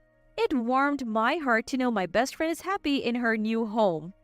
As for my husband Kevin's family, my mother-in-law had indeed been using the money from my father-in-law for herself. She told him she had given it to us, and she and my sister-in-law had been enjoying lavish lunches at fancy hotels. Most of it seemed to be spent on extravagant meals. And get this, more of my mother-in-law's financial misdeeds came to light, and that gentle father-in-law of mine was furious. She had underestimated him, thinking he wouldn't make a big deal out of it. Now she's facing divorce. I was a bit shocked to hear this, that calm and kind father-in-law of mine. But maybe it's precisely because he's like that he couldn't forgive not giving money to his son and daughter-in-law. Courtesy matters even among family, and saying thank you and sorry is basic. Neither was present in my mother-in-law or sister-in-law. If we had been greeted with a smile and a thank you every year, and if we all could have enjoyed the meal together, the money wouldn't have mattered. My sister-in-law and her husband, despite their low income, had been living beyond their means and relying on my father-in-law for support. Now he's declared he won't give them another cent. My husband said while reporting all this, "Hey, I still want to have a father-son relationship with Dad going forward. Is that okay with you, Sherry?" "Absolutely," I answered without hesitation. It's too bad we couldn't share our New Year's feast with him. Oh, since we got that invitation, how about we invite him when we go to the restaurant? Great idea. He would love that. Dad's a big ice hockey fan, so he would have plenty to see in Minnesota. Believe it or not, watching sports is a hobby of his. Really? My dad loves ice hockey too. Our conversation kept flowing. Maybe our fathers would hit it off like this too. Why not invite my parents and take a trip to Minnesota with everyone? The thought made me feel happy. My name is Sally. I'm 32 years old and in my 8th month of pregnancy. I used to work as an office employee, but now I'm on maternity leave. After giving birth, I plan to take parental leave and take care of the baby myself for a while. My husband Eric is 35, 3 years older than me, and works for a major company. We got married 2 years ago, and I became pregnant smoothly. Now every day is filled with anticipation and anxiety as I await my first childbirth. Sally, your baby's due soon, isn't it? When I visit my in-laws, my sister-in-law Elnora calls out to me. I don't interact much with my brother-in-law, but Elnora is a housewife living with my in-laws, so we talk often. 2 years ago, my mother-in-law hurt her leg, and Elnora, being the wife of the eldest son, moved in to care for her, worried about leaving her alone during the day. However, mother-in-law can walk just fine, needing only a cane. Elnora has a caring personality and used to work in caregiving, so she readily agreed to move in and care for her mother-in-law. With 1 month left until my due date, I return to my parents' home and prepare for childbirth. Even with my heavy belly, shopping for the baby and thinking about our future life was enjoyable. Then, 2 days after my due date, labor begins. I contact my husband, but for some reason, he doesn't answer or reply. At first, I was worried, but as the contractions got stronger, I had no time to think about him. My husband was supposed to be there for the birth, but in the end, he never came and my daughter was born. After safely giving birth, I called my husband to inform him and then fall asleep from relief and exhaustion. I wake up to someone calling my name. Sally, how long are you going to sleep? I open my eyes to see my husband and in-laws. My husband happily says, Dad and Mom came too. Where's the baby? I had told him I didn't want to see anyone after giving birth, so why did he bring his parents? I finally sit up and tell him the baby should be in the nursery. It's a healthy girl. Then mother-in-law suddenly exclaims, "A girl? She can't be the heir." My father-in-law adds, Not a boy? Utterly useless. I'm confused, and my husband even says, What? It's a girl after all? I thought it might be a boy since they said it wasn't certain. My husband is the second son, so I thought being an heir didn't matter, but the eldest son and his wife are undergoing fertility treatment, so they were expecting a boy from me. I felt anger at their words, but I was too tired and in pain to even get angry. A nurse noticed and kicked out my husband and in-laws. I cried, and the nurse comforted me. After that, my husband didn't even visit, and my daughter and I faced discharge day. My parents came to pick us up and we went home. My husband was kind when we got married, but he changed one day, and as the baby grew, I felt his feelings drifting further away. Just when I found out I was pregnant, my husband made a mistake at work and was demoted, resulting in a pay cut. It didn't seem like a big mistake, so I thought he could recover quickly. But he became upset that a colleague became his boss, lost motivation, and still hasn't been promoted. I hoped that having the baby might change him, but now I wonder what will happen. As I'm grappling with these feelings, my husband calls. I answer, hope in my heart. Sally, when are you coming back? I'm planning to come back in about a month, but I have luggage, so I want you to pick me up on a day that's convenient for you, Eric. Then my husband snorts and says something unbelievable. You know, I bought a condominium near the station. What? The high-rise condominium near the station? Yeah. Wait, the high-rise condominium is really expensive, isn't it? Yeah, and the view is amazing. Unbelievably, my husband tells me that while I was at my parents' house, he bought a luxury high-rise condominium, moved out of our old one, and has already moved in. What do you mean? We don't have that kind of money, do we? Unfazed by my panic, my husband says, I used the money from selling the family home as a down payment. What? He sold a family home? What about his parents, his brother, and his wife? Ignoring my confusion, my husband laughed and said, From now on, we'll live with mom and dad. What? Dad? Mom? I can't keep up with his sudden words. Who are mom and dad? His parents? They're already grandparents and he's calling them mom and dad? As I'm speechless, my husband continues. After all, you're not working. You were just lying around at home, so I don't need you. That was only when I was bedridden with severe morning sickness or abdominal pain, not always. Rather, since I went on maternity leave, I've been doing all the housework we used to share. He didn't have to say it like that. As I'm thinking this, my husband says something even worse.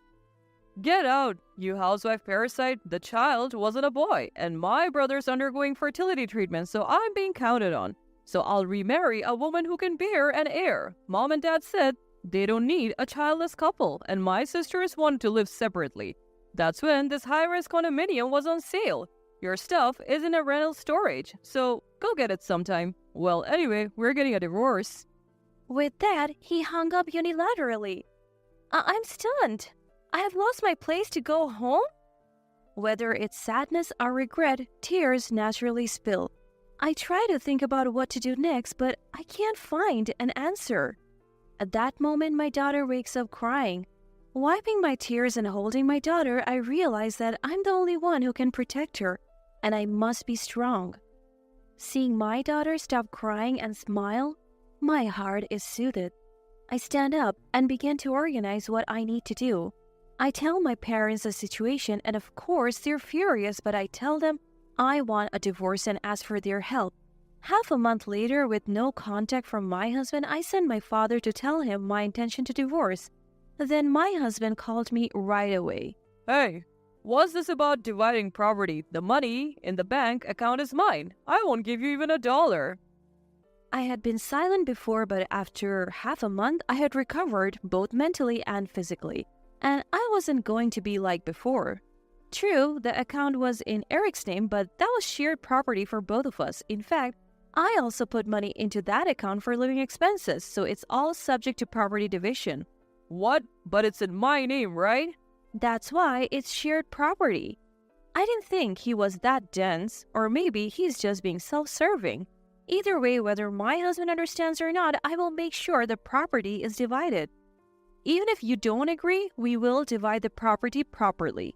Besides, you're the one who said you wanted a divorce, right? I want to divorce someone like you, so just sign the divorce papers, okay? How dare you talk to your husband like that after I've supported you all this time? Fine, I'll divorce you. I'll write it right now. Just wait. I deliberately angered my husband to get him to write the divorce papers, and this strategy seemed to be a great success. After hanging up, I withdrew money from the account where I managed the household finances. I couldn't withdraw it all at once due to the limit, so I took it out over several days. But my husband didn't seem to notice, and he didn't say anything. I submitted the filled-out divorce papers that my father brought back the next day, and they were accepted, and we officially became strangers. I'm struggling with my first child-rearing experience while staying at my parents' house. I'm gradually getting used to parenting, and above all, my daughter is adorable, and I feel happy. A few months later, while soothing my daughter, someone came to visit. It was my ex-husband, Eric. I hadn't seen his face since my daughter was born, but I didn't feel anything. I wasn't angry or sad. I responded expressionlessly. "What? This is a nuisance." Then Eric suddenly bowed his head. "Sally, please come back." I could only sigh at the expected turn of events. I tried to close the door silently, but Eric sat down in front of it and started talking unilaterally. "Actually, I'm about to be kicked out of that high-rise condominium." I figured. Probably because you don't have enough money, right? "The savings should have been more, but they're gone. Dad quit his job and Mom is bragging to her friends about living in a high-rise condominium and always throwing parties." And I couldn't help but burst out laughing at that point. There's no way Eric's income alone would get a loan, so probably father-in-law's income was considered too. If he quits, of course, they won't be able to pay. Dad and Mom, huh? I can only laugh. Suppressing my laughter, Eric continues unaware. "So, before I knew it, the account balance was gone, and if I don't pay by next week, they said I have to leave. So, please come back." After laughing for a while, I glared at Eric. What's going to change if I go back? Just another housewife parasite, right? "Well, right now the house is a mess, and no one's cooking." What? Come to think of it, mother-in-law was never good at housework. Since my brother-in-law got married, Elnora had been taking care of a lot of things, and it seemed like she had been doing everything since they moved in together. Come to think of it, I wonder what happened to Elnora. Hey, what happened to your brother and Elnora? You said you sold the family home, right? "Yeah, my brother was always against living in a place that was beyond our means, and Dad got angry, and since he wanted to live separately anyway, he kicked them out." My brother-in-law was sensible. I'm glad Elnora doesn't seem to be involved. I've been busy taking care of my daughter and didn't have time to worry about it. Look, shouldn't you guys figure it out on your own? Asking me to come back is just because you want a housekeeper, right? Who do you think would go back to that? I am busy taking care of my daughter. I don't have time to take care of you guys. My daughter brings me happiness, but what do you guys give me? Who would want to be a housekeeper without even getting paid? Then Eric said in a panic, "What do you mean? It's love. Love. I have love for you, don't I?" At those words, I laughed. Love? From Eric? I don't need that. I don't even need money. Even though I only stated the obvious, Eric looked hurt for some reason. I took the opportunity to say what I hadn't been able to say before. First of all, it was tough on your income alone. That's why I put the same amount into the house. And I wasn't a housewife. I was on maternity leave. I was receiving an allowance and putting it into the house, and I did all the housework because I was the one at home. You wanted to act like the head of the family, but I'm the one who should be thanked. It's natural that life would become harder without the money I was putting in. And this is what happens when you make a stupid purchase like a high-rise condominium.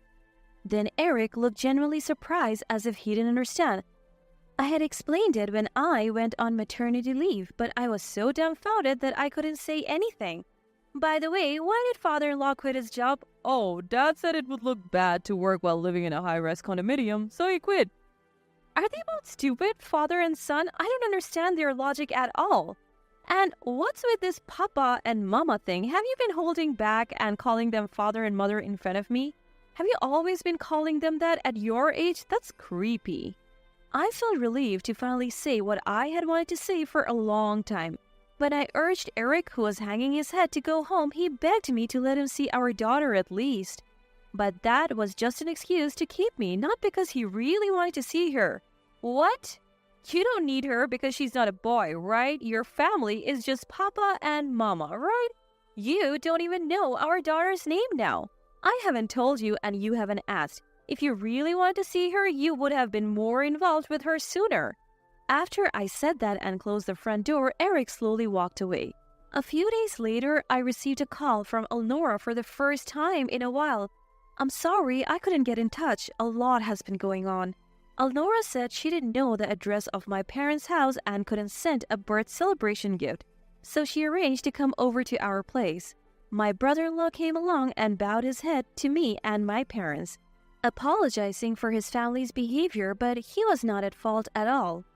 According to what I heard, they were kicked out of the high-rise condominium and only the loan remained.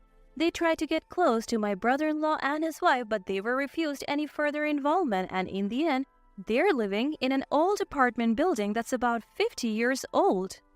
Father-in-law has found a new job, but the salary is much lower than before, and mother-in-law has never worked, so she doesn't even have a part-time job.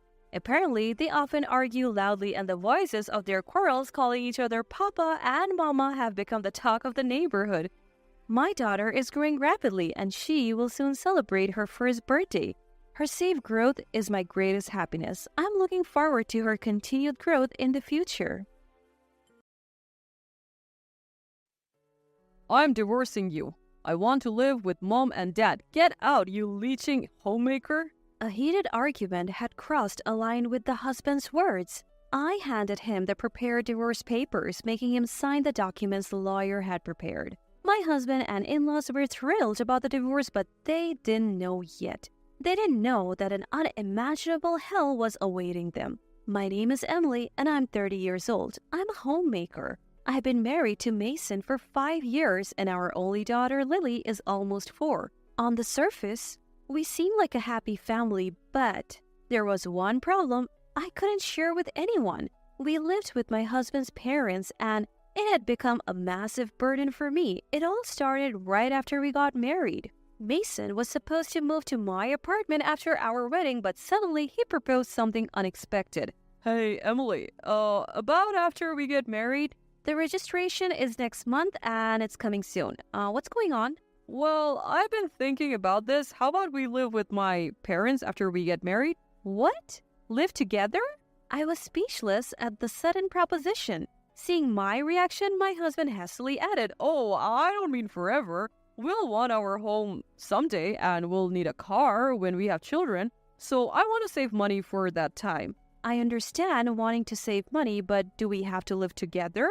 My parents said we could live there for free. They're getting old and they said it would be comforting to have us around. I appreciate their kindness, but I'm serious about saving money for our future, Emily. So I want to save on rent until we have kids. Please, I beg you. My husband repeatedly pleaded, leaving me in a difficult position. It was hard to refuse when we cited saving for our future as the reason for living together. And this arrangement was only to last until we had children. My husband's salary isn't all that high. That's why I can understand my husband's argument that we should live with my parents and save on living expenses by saving money. Eventually, I gave in, and reluctantly we decided to live with my in-laws. For the first few months, living together wasn't a problem. We both saved part of our income in a joint account and everything was going smoothly. Then, my pregnancy was confirmed. When I reported it to my husband, the news immediately reached my in-laws as well. That's probably when my nightmare began.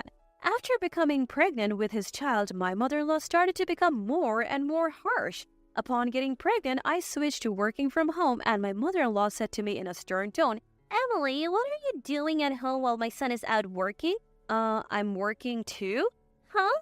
What kind of work? You're just playing around on the computer. No, this is my job. I switched to something I can do at home because of my morning sickness. But no matter how I explained, mother-in-law just shook her head and sighed. My goodness, what an awful daughter-in-law. You're just trying to deceive us, aren't you? Morning sickness is nothing. Lying to get out of work is despicable. Wait a minute. I really just switched to working from home. Quiet. Don't talk back to me. You're just a daughter-in-law. If you're just going to play on the computer, at least take care of the house. And so, my days of being forced to do housework without acknowledgement of my work from home continued. Morning sickness can vary day to day. Some days, life goes on as normal, but others, it's so agonizing I can't even get up. No matter how much I tried to explain, mother-in-law wouldn't budge. In fact, every time I opened my mouth, she would scream, It's a lie. It's an excuse. And wouldn't believe a word I said. And to think mother-in-law herself went through the pain of childbirth with her son Mason. As for my father-in-law, he's always been a man of few words. He's quiet, but he never intervenes between mother-in-law and me and is firmly on mother-in-law's side. All the while, I'm being lectured by mother-in-law. He has this creepy grin on his face. I've sometimes thought it would be better to go to the office instead, but the trauma of feeling sick while outside made it impossible for my body to endure commuting during pregnancy. However, if I kept being harassed by my in-laws every day, the stress would build up. I decided to talk to my husband about it. Mason, I hate to bring this up all of a sudden, but can we stop living with your parents? What? My husband looked at me bewildered and asked, What's wrong all of a sudden? I don't want to say this, but living with your parents, it's reached its limit for me. What do you mean limit? Did something happen? Well, every day when you're not around, I've been harassed. Harassed? I told my husband everything from mother-in-law's snide remarks to my father-in-law's cold attitude. Tears welled up as I spoke, and though I was choked up, I firmly conveyed how unbearable my life had become. Mason will surely respect my feelings above all. Our monthly savings might decrease a bit, but he will definitely understand. But what came out of my husband's mouth were words I could never have imagined. Hey, isn't this Emily's fault? What? No, I mean, if mom and dad are behaving like that, it must be for a serious reason. You get scolded like that because you don't do what mom says, right? I never thought I would be blamed, and I was bewildered. Just wait a minute. I told you, Mason, didn't I? I have switched to working from home. But that doesn't mean I'm not working at all. It's impossible to take on all the housework during work hours. Do you want to say that mom and dad are wrong? We're living here for free, just listen a little. Dad and Mom. Oh, anyway, this is Emily's fault. Don't trouble my precious parents any further. My husband ended the conversation unilaterally and left the room. Dad and Mom, how old are you? I explained everything. So why do you only defend your parents and not me? If I knew it would come to this, I would never have agreed to live together in the first place. But I don't have the courage to leave this house now. I'm about to give birth. If I become alone now, I can see that life will be hard. That thought held me back, and I couldn't bring myself to divorce. Time passed, and I safely gave birth to my daughter. I think I endured well, all things considered, against the harassment of my in-laws and my husband's incomprehension. I wanted to divorce as soon as possible, but I couldn't because my husband and in-laws loved our daughter so much, and I couldn't bear to take our family away from her. Spending the day with my in-laws was painful, so I wanted to return to work right after parental leave, but the company's policy changed, and I had to settle for working from home. Today, as I was preparing dinner while my mother-in-law complained, my husband came home with a big smile on his face. I'm home. Man, I'm tired. Welcome back, I called out, and my husband ran to me, flashing some documents. What's this? You won't believe it. I bought a high-rise condo today. What? A high-rise condo? You bought it? You're joking, right? It's not a joke. My parents and I have been talking about living in a high-rise condo for a while now. Man, my dream has finally come true. What? What are you talking about?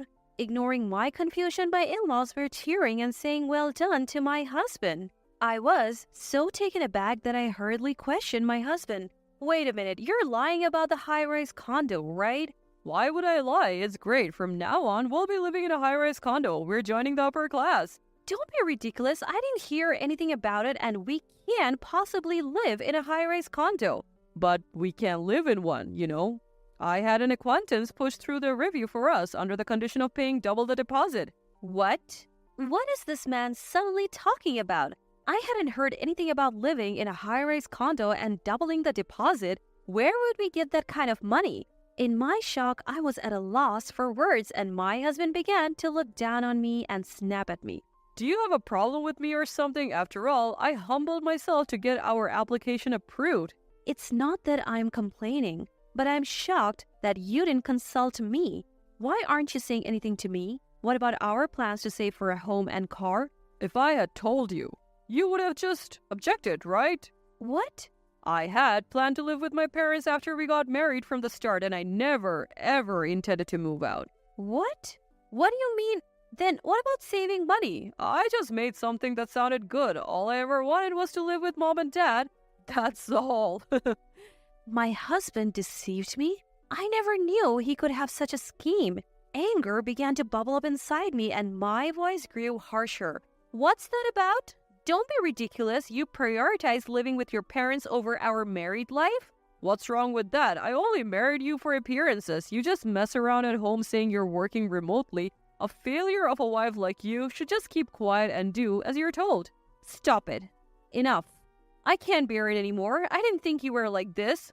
That's my line. I want a divorce, you homemaker parasite. Calling me a parasite? That's harsh. But it's the truth, isn't it? I don't need a failure like you. I'll live in a high-rise apartment with mom and dad, and you're just in the way. I'll give you custody, but leave right away. Don't you find your own daughter cute? I'll tell you now, she's not cute because she looks like you. I was just pretending to dote on her. What mom and dad really wanted was a boy, not a girl. Being insulted about my daughter too? The fuse inside me finally blew. I understand. If you say so, I will leave. But I need a week because of Lily. All right, you will leave without fail after a week, right? Thus, my preparations for revenge began. The next day, I headed to a law firm to have a pledge prepared that stated no contact after divorce. The deadline of a week was short, but I did everything possible towards the divorce. A week later, I handed over the prepared divorce papers and had him sign the documents the lawyer created. As I left with my daughter clutching our belongings, my husband and in-laws sneered and said, "You're finally leaving? We're moving to a high-rise apartment soon, and it's going to be amazing. We can sell this house and use it for the new home's mortgage. 2 birds with 1 stone, right, Mom?" Absolutely. Living with just Mason and Dad, I'm so happy.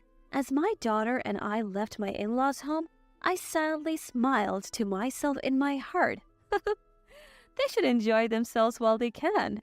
They'll have to face reality soon enough, right? A few months later, as expected, a call came from my husband. Emily, please help me. What happened? Stop the weird jokes. Please come back right now. If things continue like this, we'll be kicked out of the high-rise apartment. I thought it might be something like that. What? Yes, I knew it. I knew that my husband and his family would end up like this. You couldn't pay the loan, could you? How did you know that? Come on, it was obvious. Your salary isn't that high. At first, you managed to pay it off with the money from selling your family home, but now you can't. And you panicked and called me. That's it, right? If you know, then help us. Our joint account has less money than I thought. There should have been several $100,000 in there. Of course. When we divorced, I withdrew exactly half the money. What? My husband seemed unaware, but during that 1 week when I was preparing for the divorce, I had withdrawn half the money from our joint account and transferred it to my own account. It seems he was relying on that money. Without confirming, he now faced the reality. Oh, wait. Taking it out on your own is unfair, isn't it? Unfair? How so? That money was something we both saved a fixed amount into after we got married. What's wrong with me taking half as property division? It's a valid reason. Besides, you've always treated me like a parasite since I worked from home, right? Don't joke around. My parents' savings are almost nothing, and we didn't get much for selling the family home. I was planning to use the money from our joint account for the loan payment. Give it back. That money is mine. Don't joke around. Those are my words. I yelled back at my husband over the phone in a low voice. This is what happens when you sign contracts for things you can't afford. You got what you deserved. What? Just so you know, since you signed that affidavit, you owe me compensation if you involve me in anything. Should I claim it right now? Then my husband pleaded, tears in his eyes. Give me a break. Annoying, isn't it? Then live peacefully with your beloved dad and mom, the family you love so much. I finally found happiness by getting away from thrash like you. Stay away from me and my daughter forever. In a huff, I hung up the phone and deleted my husband's contact information. I hadn't given my new address, so we likely wouldn't meet again. From what I had heard, my husband and in-laws quickly fell behind on their loan payments and were soon evicted from their high-rise apartment. When they sold the new house to pay off the debts, only the debt remained. Since their family home was already sold, the three of them were now living in a cramped apartment. With only Mason's salary, they couldn't afford decent meals and seemed to be wasting away day by day. Rather, it seemed like a fitting punishment. On the other hand, I had rented a new house near my workplace and was enjoying peaceful days with my daughter. Work was going well and I had even been promoted recently. I was able to save a decent amount of money for my daughter. Lily, I'm sorry. Are you lonely, just you and Mom? I asked my daughter on the way to the childcare center. Lily, I hated Daddy when he was mean to Mommy. I hated Grandma and Grandpa too. What? Lily loves Mommy. As long as Mommy is here, it's okay. Oh, Lily. Mommy, stay with me forever. With those words, my daughter tightly grasped my hand. The bitterness and resentment that had been lingering in my heart slowly started to unravel. I will make this child happy, no matter what. I vowed to myself, squeezing my daughter's little hand in return.